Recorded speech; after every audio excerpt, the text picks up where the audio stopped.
welcome back. Our guest again today is Eric Garland. He is from McFarland, Wisconsin, who lost his son 2 years ago to suicide. Eric, I am not proud to say this, but I know many people who have lost a child who died by suicide. And it took such a strain on their marriage. Many ended up divorced.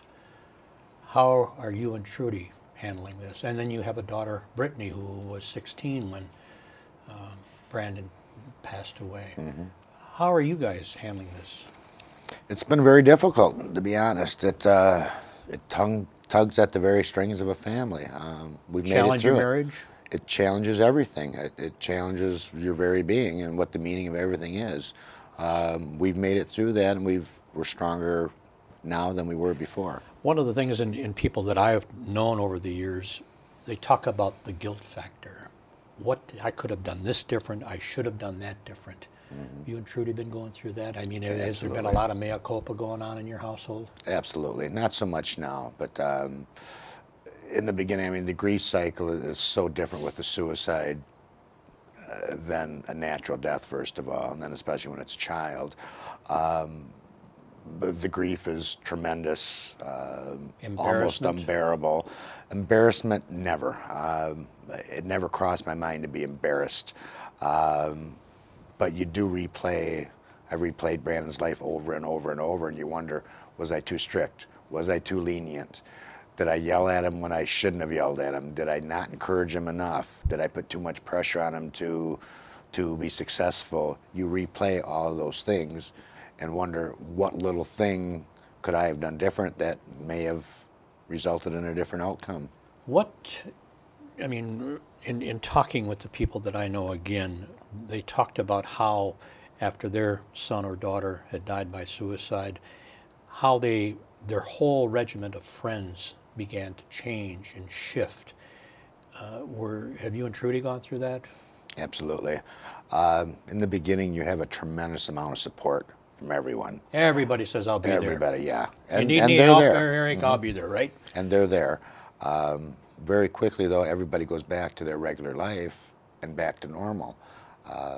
Our normal is never going to be the same again.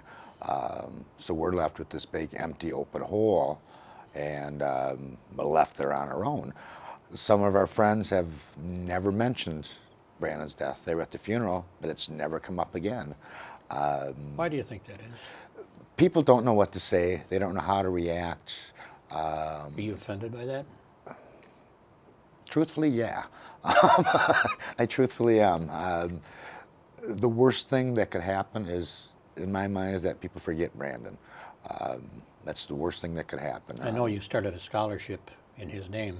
Absolutely. Down at High School. Absolutely. Is that to keep the name up there? Well, it's not. Yeah, it's. We wanted to give back to the school. We wanted to give back to the community. The community has been very supportive of us. It's not to memorialize his death, but to memorialize his life. Right. And what do you hope will come out of that? I mean, in talking with people again that I know that have gone through this, they say they would rather, and they go out and do some talks like you do. They don't want other parents to go through what they're going through. Is that one of the reasons you agreed to talk with us today? Yes. I mean, that's primarily the only reason I do speak out on this. There's a huge stigma that exists with mental illness, depression. There's a huge prejudice. If something good has to come out of Brandon's death, or he died for no reason at all, and I can't allow that to happen, but the good that I can bring out of this is making other people aware that mental illness exists, that it's treatable, that suicide is preventable, there's help there. How do you get the help, and how do you accept the help? Talk to me as a fellow dad. I've got a son. Let's say he's in high school. It's not, you know, and suicide is not confined to the teen years by any means. It goes across all age groups, all socioeconomic backgrounds. But talk to me as a fellow dad. And because when it happens to a student in a middle or a high school, and it's happening more often in middle schools, right away then parents think about, well, that could be me, but it's a passing thought. What should I look for? Give me some clues as to what I should do, what I should look for. There are so many warning signs that are there. The hard part is most of those warning signs also coexist with being a teenager. Grades may change, friends may change, a person may get more angry, they may sleep a lot, they may not sleep much at all. These are all huge warning signs of depression and suicidal behavior. Also threats.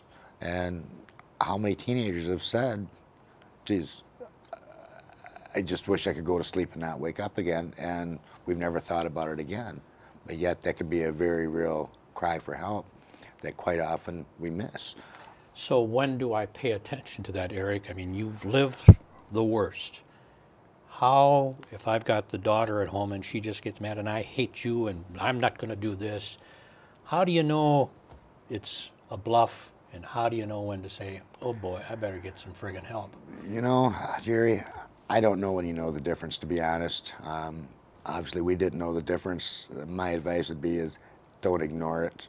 Work on having a strong, healthy family. You need to work on being open. I would say there's no manual for being a parent, but there probably is one. We all need help at times. Kids need help at times. Be open with it. Don't ignore it. If there's any hints, don't ignore it, because people die by suicide, and it's a split-second decision that they can make that is irreversible. Your point is well taken. There is no textbook on being the perfect parent, is there? Not that I'm aware of. Let's talk some more about you and Trudy and your daughter Brittany, about how you've managed to come over this hurdle. Anytime there's any type of a death in a family, regardless if it's death by suicide or whatever, cancer, there's that mourning period. Did this take you longer than a year to get over? I mean, we're at the 2-year mark right now. You don't get over, you said earlier you don't get over it. But I mean, there's that old saying, time heals all. True or false? It gets easier. Does it go away? I suspect not. I know many survivors of suicide that have lost people years ago, and from what I understand, it never goes away. It gets easier, or you're able to deal with it. Will the pain ever go away? I suspect not. There's always going to be a piece missing. You go on with your life. You learn to do that. I mean, you have a job. I have a job. Were you finding it difficult to go to work? It was almost impossible. And what about your coworkers? How did they handle this? Most totally ignored the fact, to be honest. I have a very supportive boss. I was able to talk to him. My production, I work in sales. My production was horrible. My retention was horrible. I couldn't remember things. I'd make mistakes. Fortunately, I had a very supportive company that I work for. It's a small company. I'll bet you there's between 50, 60 people that work there. There's only a handful that probably mentioned it to me. And like your friends, are you offended the fact that they didn't come to your side, or how do you react offended, to that? No. Well, I maybe that's offended, too strong a word. It hurts, but I also understand it, because we've dealt with other people when they've lost someone, not necessarily to suicide, but you never knew quite what to say. I'll never have that problem again of not knowing what to say to someone when they lose someone, whether it be by suicide or a natural death. What would you say to me if God forbid, my son died by suicide today? What would Eric come up to me and say or do? I would tell you, Jerry, I'm sorry. I know how it feels. Because one thing as a suicide survivor, it's sometimes hard to accept someone else's sympathy, because many people come up to you and say, I'm sorry, I know how it feels. They don't know how it feels. They have no clue. Because it's hard and it's painful. And some people really never get beyond the grief. There are some people that cannot get beyond it. We had to make a decision right away when we lost Brandon. What do you say? Are you open about it? Your daughter Brittany was at a very critical age. Well, not real critical to me isn't that middle school period when things are in a real state of flux. the real ebb and flow. But she was in high school. How did her classmates react, and how did she handle the fact that her brother died by suicide? She was very strong. She went to school. We found Brandon on a Saturday night, about 8 o'clock at night. She went to school Monday. I didn't want her to go. She wanted to be with her friends. They had brought counselors into school. School was very supportive. Her classmates were very supportive.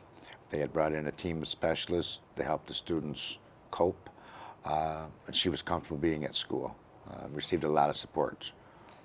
Did she at any point say, Dad, Mom, I'm staying home, I can't handle this anymore? I mean, and has the thought passed through Eric and Trudy's mind, God, I don't hope nothing happens to Brittany? Oh, you can't believe how many times. Have you become overly cautious? We were. We're not anymore. But there'd be a time where you'd call her and she didn't answer her cell phone, and it's the first thing that popped in your mind. Did she do something to herself? Looking back, there was no reason to believe that she had, but both my wife and I, it was the same thought would pop into your mind at the exact same time. Did she do something? So it's a thought that's not more than a nanosecond away from... Yeah. Finally, Eric, is this kind of like therapy for you to go out and talk to people? So it is for me. I mean, everybody grieves in their own way, and as we work through our family dynamics, I grieve differently than my wife does. My wife could never sit here and speak with you today. For me, I need to do what I can do to make a difference. What I can do is I can be open about it, and I'm able to talk about it. And I firmly believe through education and awareness and prevention efforts, we can make this better. Through that, more people may be willing to accept treatments that maybe rejected treatment, like my son. They don't have to be embarrassed to accept treatments. Thank you, Eric. Eric Farland you're from McFarland. Eric Garland from McFarland, Wisconsin, and gripping story about what happened to his son 2 years ago. And if you know of anyone who is showing any kind of signs that Eric alluded to, possibility, the very remote possibility, he thought it was remote, of a child or an adult committing suicide, we strongly encourage you to call 911.